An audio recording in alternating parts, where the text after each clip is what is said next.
በጾመ ፍልሰታ በማወቅም ይሁን ባለማወቅ የምንሰራቸውን 5 ስህተቶች በዚህ ቪዲዮ እነግራችኋለሁ። ነገ ነሐሴ 1 ደረሰ። ጾመ ፍልሰታ ከመግባቱ በፊትና በሱባኤ ወቅት ልናደርጋቸው የሚገቡ ነው። ጾም አሁን ለካንሰር መድኃኒት አይነተኛ ፈውስ ነው። ሰምታችሁ እንደሆነ ሂዱና ሐኪሞችን ጠይቋቸው። ቀኒ ነው ቀኒ ለሰራበሰ ዋቢ ሰንብታ መጣሽ ለፍስለታ ሀገር እሸት ነው ኤፍራታ አሳድሪ ማታ። ሰላም ክቡራን ቻናላችን ቤተሰቦች እንዴት ናችሁ? ዛሬም እንደተለመደው አስተማሪና ቁም ነገር አዘል የሆኑ ቪዲዮዎችን ወደ እናንተ ይዘን መጥተናል። ለቻናሉ አዲስ ከሆናችሁ አሁኑኑ ሰብስክራይብ ማድረግ እንዳትረሱ፣ እንዲሁም ቪዲዮውን ላይክ በማድረግ ጀምሩት። ወደ ቪዲዮአችን እንለፍ። ነገ ነሐሴ 1 ደረሰ። በጉጉት የምንጠብቀው የምንባረክበት የምንቀደስበት ሐሳቦቻችን በሙሉ የሚሟሉበት የተቋጠረው የሚፈታበት የተተበተበው የሚላላበት ጥያቄዎቻችን በሙሉ የሚመለሱበት በንስሐ ጎዳና የምንመላለስበት በፍቅር መንገድ የምንሄድበት ከሰባቱ የአዋጅ አጽዋማት አንዱ የሆነው ጾመ ማርያም ጾመ ፍልሰታ ደረሰ። ጾመ ፍልሰታን ለምን እንጾመዋለን? ፍልሰታ ማለት ምን ማለት ነው? እናታችን ቅድስተ ቅዱሳን ቅድስት ድንግል ማርያም ያረፈችው ጥር 21 ቀን ነው። የተቀበረችው ደግሞ ነሐሴ ውስጥ ነው። ለዛ እኮ ነው አሟሟትሽ በጥር ነሐሴ መቃብር የተባለው። ጥር ያረፈችው እናታችን ነሐሴ እንዴት ተቀበረች? ከጥር እስከ ነሐሴ ድረስ 6 ወራት አሉ። 6 ወራትስ የት ነበረች? እጅግ በጣም ብዙ ሰዎች፣ ትንሽ የማይባሉ ብዙ ሰዎች በፍልሰታ ጾም ጉዳይ ብዙ ጥያቄ አላቸው። ብዙ የተወዛገበ ኢንፎርሜሽን አላቸው። በዚህች አጭር ቪዲዮ እግዚአብሔር ቢረዳኝ ምጥን አድርጌ እመልስላችኋለሁ። ታዲያ ለሁሉም ቤተሰብ እንዲዳረስና ሕዝበ ክርስቲያኑ እንዲጠቀምበት ኮፒ ሊንክ ማድረግ እንዳይረሳ እጠይቃለሁ። ፍልሰታ የሚለው ቃል ፈለሰ ከሚለው የግዕዝ ቃል የተገኘ ሲሆን ቀጥታ በጥሬ ትርጉሙ ፈለሰ ወይም ደግሞ ፍልሰታ ማለት መለየት፣ ማድረግ፣ ወደ ላይ መውጣት ማለት ነው። ስለዚህ ጾመ ፍልሰታ የእመቤታችን የቅድስት ድንግል ማርያምን ሥጋዋን ከመቃብር ወጥቶ ወደ ሰማይ ማረጉን ያመለክታል ማለት ነው። እሺ አሁን ወደ ዋናው ታሪክ እንመለስ። እናታችን ቅድስተ ቅዱሳን ቅድስት ድንግል ማርያም በዚህች ምድር ላይ ለ64 ዓመታት ከኖረች በኋላ ጥር 21 ቀን በእሁድ ቀን አረፈች።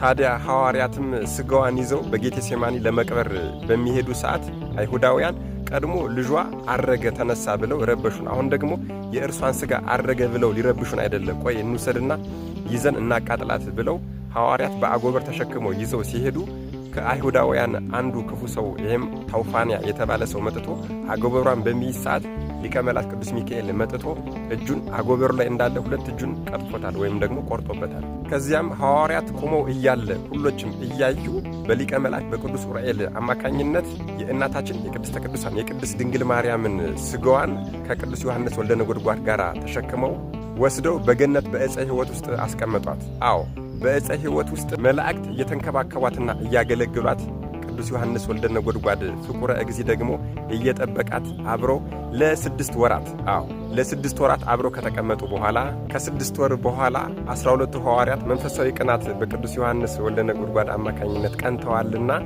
2 ሱባኤ ከነሐሴ 1 እስከ 14 ድረስ 2 ሱባኤ ይዘው ጌታችንን ጠይቀዋል። ጌታችንም ሥጋዋን ትኩስ እንደሆነ አምጥቶ ሰጥቷቸዋል። በዚህም መሰረት መጀመሪያ ሊቀብሩበት አስበው በነበረው በጌቴሴማኒ ያታክልቱ ቦታ ላይ ወስደው እናታችንን ቀብረዋታል። ከ12ቱ ሐዋርያት አንዱ ቶማስ ታዲያ ለስብከት አገልግሎት ወደ ህንድ ሂዶ ነበርና እዚህ ቀብር ላይ አልተገኘም ነበር።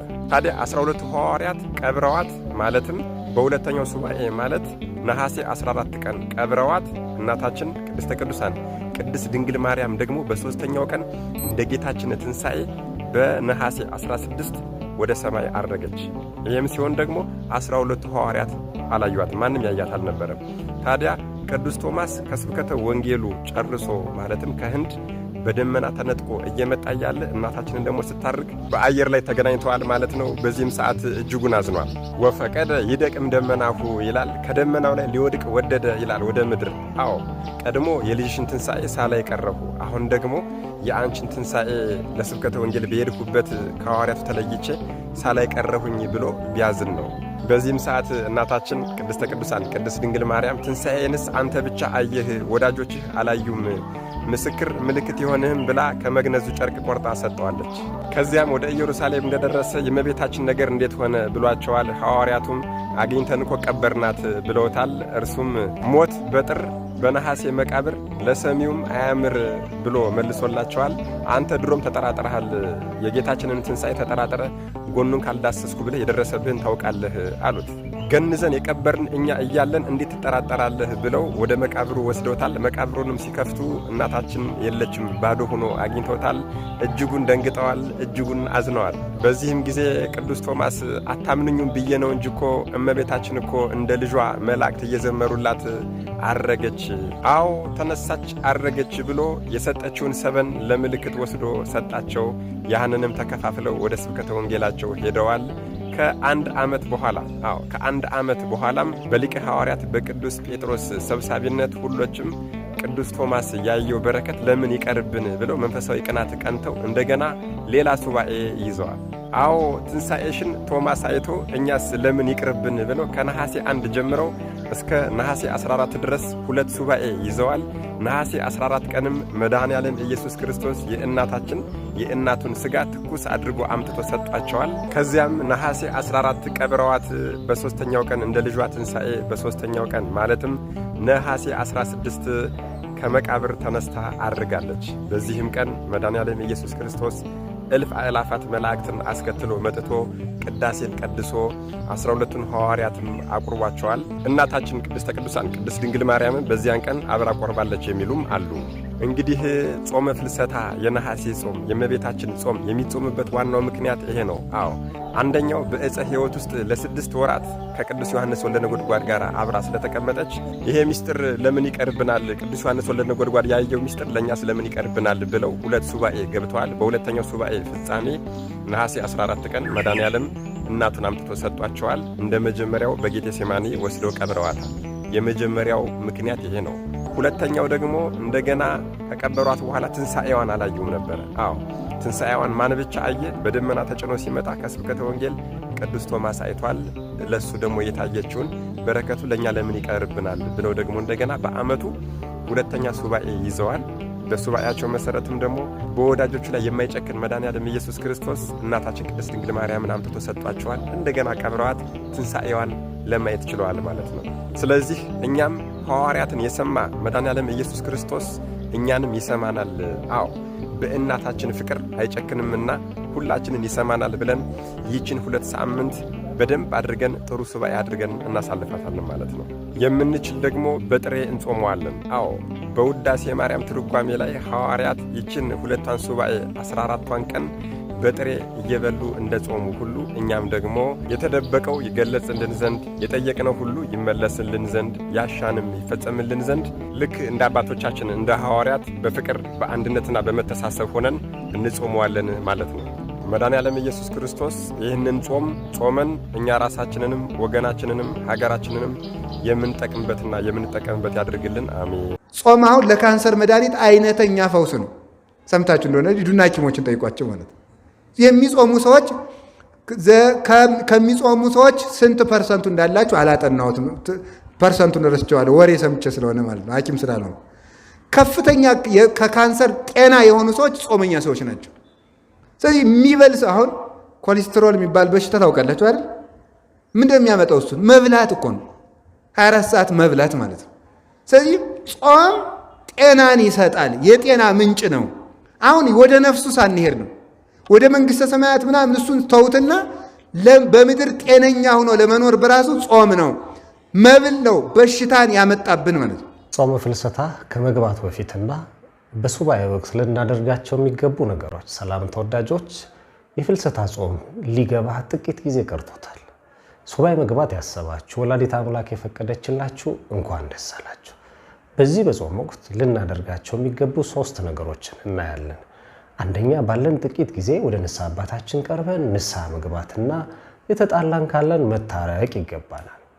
ሁለተኛ ለሱባኤ የምንሄድባቸው ገዳማት ችግረኛ እህትና ወንድሞቻችንን በምጽዋት ማሰብ ያስፈልጋል።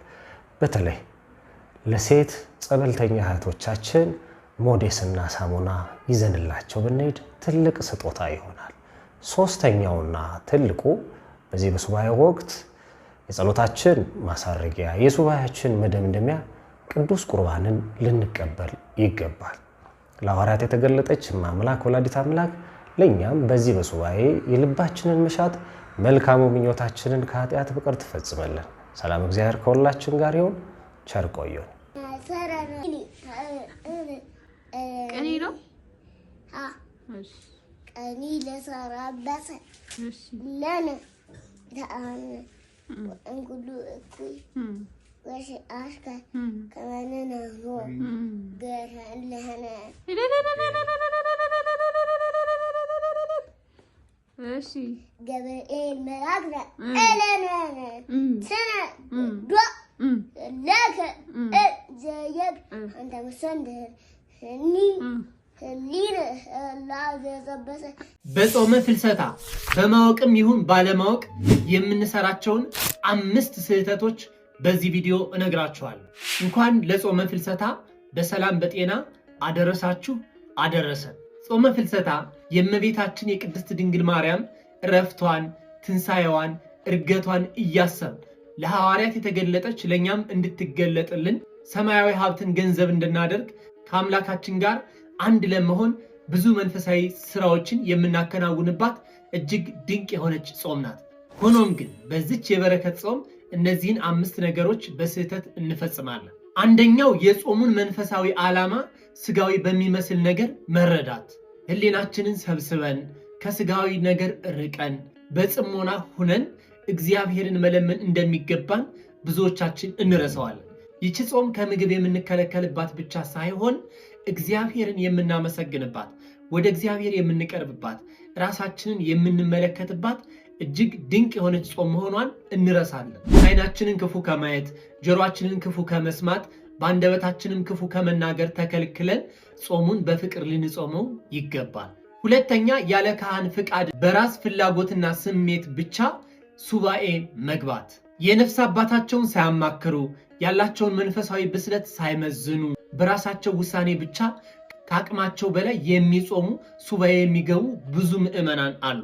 ያለ አበ ነፍስ ቡራኬና ምክር የሚደረግ ሱባኤ ጾም እንዲሁም መንፈሳዊ ተጋድሎ ለትዕቢትና ለተስፋ መቁረጥ ይዳርገናል። ሶስተኛው የምንረሳውና በስህተት የምናደርገው ነገር የቅዱስ ቁርባንንና የንስሐ ሕይወትን መተው። ብዙዎች ጾም ይጾማሉ፣ ቅዳሴም ያስቀድሳሉ፣ አልፎ አልፎም ሰዓታት ይሄዳሉ፣ በማህሌት ጸሎት ላይም ይሳተፋሉ። ይህን ሁሉ አገልግሎት አድርገው ቅዱስ ቁርባንን ሳይቀበሉ ንስሐ ሳይገቡ ወደ እግዚአብሔር ሳይቀርቡ እስከ ሸክማቸው እስከ ኃጢአታቸው በቤተ ክርስቲያን ውስጥ የሚኖሩ ስፍር ቁጥር የላቸውም። በቤተ ክርስቲያን ውስጥ ባሉ አገልግሎቶች መሳተፍ እጅግ መልካም ነገር ቢሆንም ክርስቶስ ከኛ ጋር መሆኑን ከሰራነው ስራ ከበደልነው በደል መመለሳችን መጸጸታችንን ለአበ ነፍሳችን መናገር ወይም ንስሐ መግባት ቅዱስ ቁርባንን መቀበል ይገባል። በእውነት በዚች ጾም በሰዓታት ጸሎት የምትሳተፉ፣ ኪዳን የምታደርሱ፣ ቅዳሴ የምታስቀድሱ ሁላችሁም ኦርቶዶክሳውያን ከአበ ነፍሳችሁ ጋር ተነጋግራችሁ ቅዱስ ቁርባንን ተቀበሉ። ነገ በኃጢአት ልወድቅ እችላለሁ በሚል ቀቢጸ ተስፋ ራሳችሁን ከቅዱስ ቁርባን ማራቅ የለባችሁም። በዚች ጾም በስህተት የምንሰራቸውን ሌሎች ነገሮች ሰፋ ዘርዘር አድርጌ ዩቲዩብ ላይ አስቀምጬላችኋለሁ። ገብታችሁ ተመልከቱ።